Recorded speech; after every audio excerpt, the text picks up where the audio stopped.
Hug you next, 26 past the hour. Tom, thanks a lot. Folks, when we come back, Black Twitter blasted Dr. Umar Johnson after his interview on The Breakfast Club. I'm going to ask him about a bunch of questions that folks want to have asked. He is up next. Also, boxing for fitness. We'll discuss the benefits coming up. Law and Victoria Burke can't wait for that segment. It is 26 after the hour. News 1 now on TV 1. All right, folks. Dr. Umar Johnson recently was on 105.1 FM out of New York, The Breakfast Club, with DJ Envy, Angela Yee, and Charlamagne the God. During the interview, Johnson talked about a whole range of issues.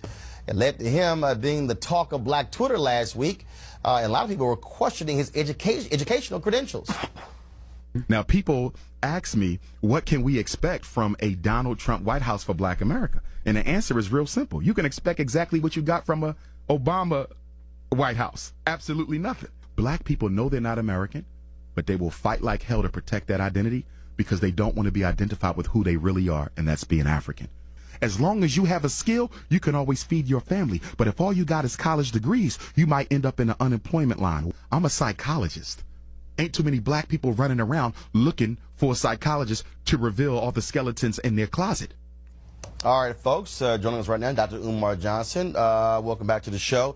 First and foremost, it was amazing looking at this whole reaction. I mean, I'm sitting here, you know, again, people asking all kind of questions, things are blowing up.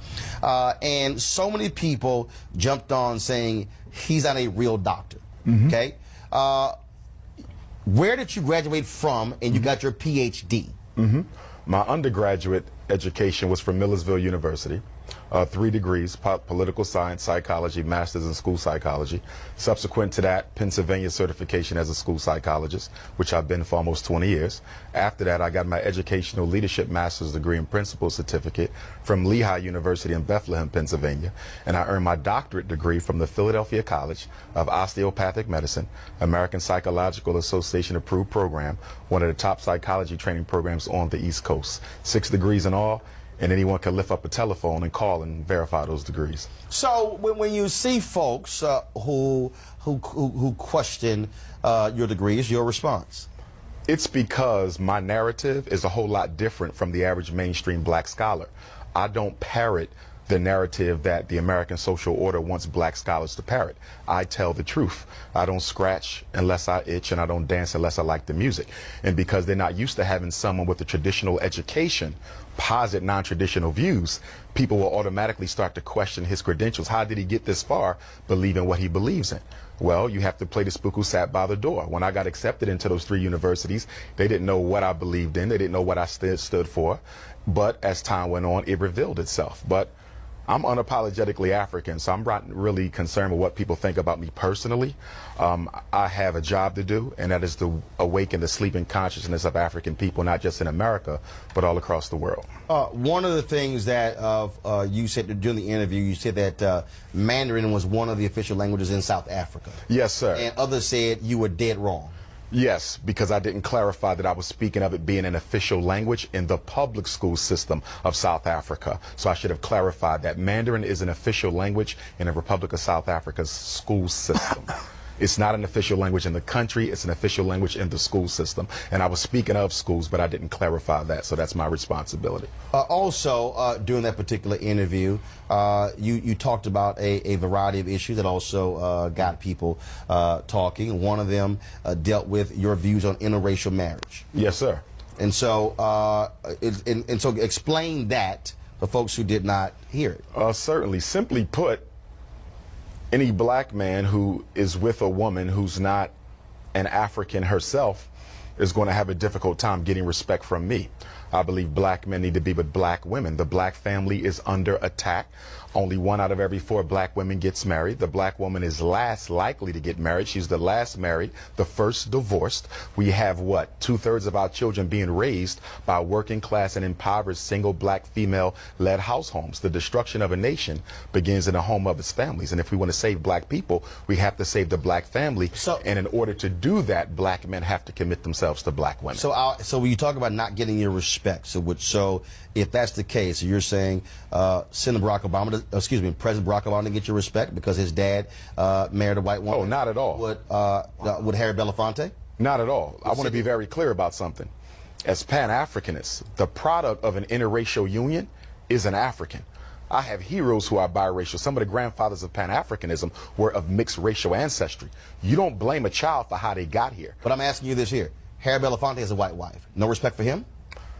It would be very, it doesn't matter. It doesn't matter your social status. So no. I didn't say social. I'm talking about the one who put the work in. Right, but you put him out. No. I'm asking you. So Harry Belafonte. Yes, sir. Sidney Poitier, Julian Bond, Vernon Jordan. And you're naming all them to say what? No, these are all African American men who have done some good things. No, who have married white women. But you said any black man who marries a white woman will not get your respect. Can I respond? Yeah, go ahead. And what I'm telling you is this. I don't care who you name. I don't care how much work you did for black people. Your greatest commitment to black people is being committed to a black woman. It is still a contradiction. No matter how much you think you did for the struggle, if you really were concerned with black people, you would commit yourself to a black woman. So it doesn't matter how successful they are. It doesn't matter how great you may claim them to be. At the end of the day, you didn't think enough about your own people to marry a woman who looks like you. Frederick Douglass. Yes, sir. An ancestor of mine. So when you say ancestor, what does that mean? Let me break it down. Because, again, some have said you tried to claim that you are a descendant of Frederick Douglass. Okay, so let's deal with that. So hold on one second. Here's a statement from the family. Let me go ahead and read this, please. The family of Frederick Douglass has received numerous inquiries about Umar Johnson questioning his relationship to Frederick Douglass. There have also been questions about his legitimacy of his PhD and the handling of the donations he's received for his school that he is promoting. We can tell you with 100% certainty that he is not a descendant of Frederick Douglass. With that being said, Mr. Johnson is very careful not to bill himself as a descendant, but he doesn't correct people when they refer to him in this way. He calls himself a blood relative, which is a nebulous reference designed to make people think he is a descendant. We have researched his explanation of being a blood relative to the great abolitionist. Some of the information he provides is accurate, but an extremely important piece of his explanation with regards to a documented relative of Frederick Douglass is false. The information he recites correctly is from the public record, so his knowledge of our family ancestry is far from definitive proof. Two things there. One, he's not a descendant of Frederick Douglass, okay? I would concur with that, all right? But then two, you also heard that some of the things he says is correct. So the question becomes, he's either related or he's not, okay? So are you related? I'm about to answer your question, okay, if you allow me to do that. I am a blood relative of Frederick Douglass. My name is on the family tree. We have a family reunion every 2 years. What they're talking about, and I want to make sure you're clear, they're talking about whether or not I come through the loin of Frederick Douglass, which I do not, nor have I ever claimed, okay? I have more videos on YouTube than any other scholar. I speak around the world more than any other scholar. Show me where I've ever said I was a descendant. I've only claimed one thing, kinsman. How am I kinsman? If you ever read any of the autobiographies of Frederick Douglass, he talks about growing up on Tuckahoe Creek with Cousin Stephen. Cousin Stephen is Stephen Bailey, Dr. Umar Johnson's 4 times great-grandfather, whose grave I just visited last week. I go every year. Okay, that's my 4 times great-grandfather. He married my 4 times great-grandmother, Caroline Wilson Bailey. From that union came my 3 times great-grandfather, George Washington Bailey, the first black public school teacher on the Eastern Shore of Maryland. He married Grandmom Annie. They had Grandmom Caroline. Okay, she had Grandma Vivian. Grandma Vivian married a Spanish-speaking Cuban immigrant, Grandpop Cicero. They had Grandmom Ida, who's still alive, who married James Johnson, who had my father Jamal, who married my mama Barbara, and from that union I was born. I am a blood of Bailey. I am not married in. What they're talking about is strictly descendancy, something I've never claimed. Am I a kin? Do I directly come from the loin of the first cousin and potentially half-brother of Frederick Douglass? And the reason I say potentially, the slave master who owned our family, a white man named Aaron Anthony, raped Frederick's mother and raped Stephen's mother, my ancestor. And there's significant evidence to suggest that. Some people could still argue, though, that they were not brothers because it's not conclusive. Fine, throw that out. I'm still a kinsman because I come through the blood of his first cousin. You talked about, again, respect. Do you respect? I don't talk about respect. I get tremendous respect from my people. I'm not talking about that. Do you respect Frederick Douglass? Yes. But he had a white wife. He did. So that's what I'm sure. I'm gonna clarify. Why is that an issue? Why is that? If you put in the work and you have the history, who cares who you marry? I already answered that question, and I told you I don't care how much work you put in. If you don't commit yourself to a black woman, ultimately you wasn't totally committed to the struggle. Even Frederick Douglass. Even Frederick Douglass has to be criticized, as I did on the Breakfast Club. Now, it has to be put in context. He didn't marry the white woman until he was an old man, after his wife, Anna Murray Douglas, of 50 years, a blue-black chocolate woman through whom all my cousins were born. He was an old man when he did it, but nonetheless, he did it. And yes, he has to be criticized on that, because a black man needs to be with a black woman, and it is a contradiction. I don't care how much work you think you've done for black folks to not commit yourself to a black woman. Hold tight 1 second. I got more questions when we come back. Also, our panel has some questions as well. It is 19. Laura, you got yeah. I got a few questions. I got a few questions. Top of the hour on TV One.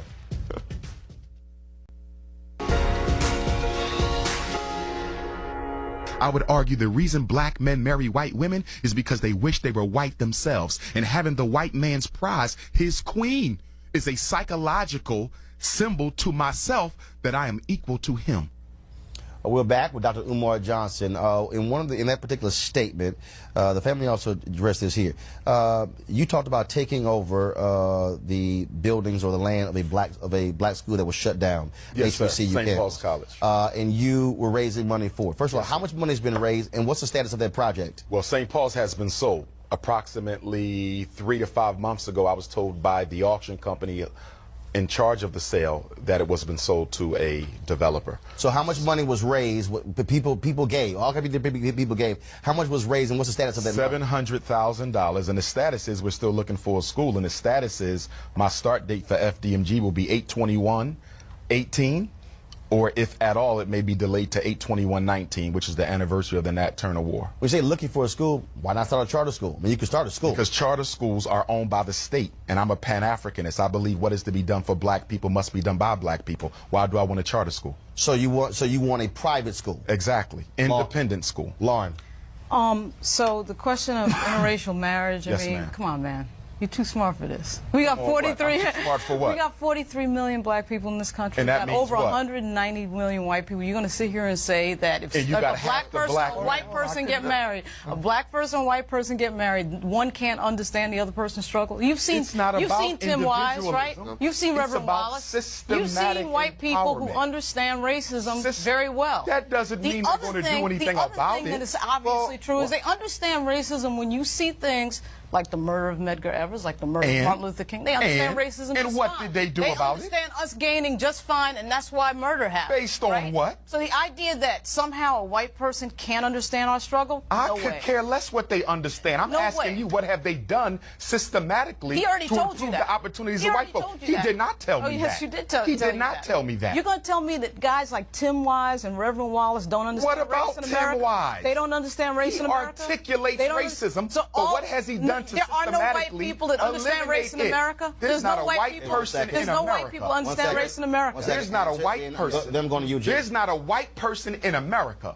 who has ever worked to systematically eliminate the white privilege that they benefit from vis-a-vis your oppression. You're lying. You know Eugene, 190 million people in America. Eugene. We're not going to go there. We're not. I haven't called me a liar, and you're cool. Well, it's a fact that Watch you're how lying. you talk It's to a me, fact or that watch you're how I lying. talk It's to a you. fact that you're I lying. understand you. To say No, everybody, 1 second.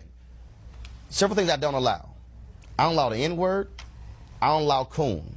We can talk to one another and disagree, but I do not use racial epithets against And black that's people. fine, but he called me a liar. No. So the language needs to be watched on both Racial sides. epithets will not be used on this show And that's fine. by anybody. But how we talk to each other needs you to can be say up. whatever you want, but no racial epithets will be used on this show about black people to black people. Eugene, your question. So, from your paradigm, from your perspective, Civil Rights Act isn't an act of white folk stepping up on behalf of black folk. Current criminal justice reform legislation moving isn't a current act of white folk stepping up on behalf of black folk. Folk that funded the civil rights movement in the 50s and 60s isn't an act of white folk stepping up on behalf of black folk. I'm sorry, as an American, because I define myself as an American, I'm sure an you do. African American. I'm sure you do. I live in a country that moves forward together. And I say that as a Republican. We move forward together. Yes, we have individual struggle. Yes, we have struggles. I'm not talking yes, we have. about Yes, no. Yes, we have. Talking We about have systematic, we have systematic. disproportionality. Finish in 15 seconds. And We have systematic struggles, and together as a country, moving forward to defeat those struggles. Really? So, based on what you said, I want you to give me examples of white folk, not individuals, but systematically. Excuse me. Why can't they be individuals? 1 second. I know you can't wait to defend them, but let me 1 finish. second answer. Can I finish? Go. Okay, I'm going. Okay? You cannot name anything systematically done ever in this country by white people to equal the playing field for black folks. The Civil Rights Act, Congress literally sits behind us. The Civil Rights Act, the Voting Rights Act. Are you Both of them. Are you aware? Both of them. White people are proud of you, son. Scott Bolden. Quick. I think the terminology and the narrative being used is a little misleading, not from you, but from this dialogue right here. Okay. You know, it's one thing to sympathize with the struggle. It's another one to empathize with the struggle. Very different. When you talk about marriage being a political choice, and that one of the arguments that you made that I tend to agree with is that if you don't marry a black woman, then she can never support and comfort and value your day-to-day struggle as a black man. That being said, I do think that the level of the rhetoric that you use in regard to your Pan-Africanism is difficult for many of us, quote, in the mainstream to get our arms around. But this issue about black men and white women in the civil rights struggle is not a new discussion. My mother was a civil rights activist in Chicago, and she would often complain privately that, one, you can't sleep white and talk black, if you will. And that's always been in the American struggle, African-American struggle with ourselves. Yes, sir. The other thing is that we struggle with our own psychology about self-love and otherwise. And if we get our arms around that, that does make sense. Okay. But you would have to say that you know 190 million people. But you're being too One second. You would have to claim Answer, that. 1 Individuals second. don't Answer the matter. question. You'd have to claim No, that. go ahead and respond. Go ahead. And I agree with my brother's Scott. comments. Brother Scott. He brought up the Civil Rights Bill. But what he did not talk about in relation to the Civil Rights Bill is there were 2 words included in that bill that ultimately served to take away from black people what that bill was intended to deliver. They added gender and they added sexual orientation. And as a result of that, white women and homosexuals have been able to strip black America from the intended gains of the Civil Rights Act. So there was still racism in that bill if you will study that history. But Umar, your question was, has anyone black ever systematically done, has anyone white ever systematically done anything? Systematically. White America. So LBJ would be the answer for that, No, because that's the government. No, I don't think you heard the question. That's a systematic move. No, you didn't hear the question. No, you did not. No, you didn't. Yeah, you're so quick to defend white folks that you're not listening. No, I'm not trying to I defend literally white have folks. 45 seconds, so restate the question and give an answer. I got 45 All right, seconds. let's get an answer. The question was, what has white America done? Right. Not individuals. Systematically. You won't even let me finish. Yeah, because You're that in love with white folks, you won't even let me finish. Point on everything.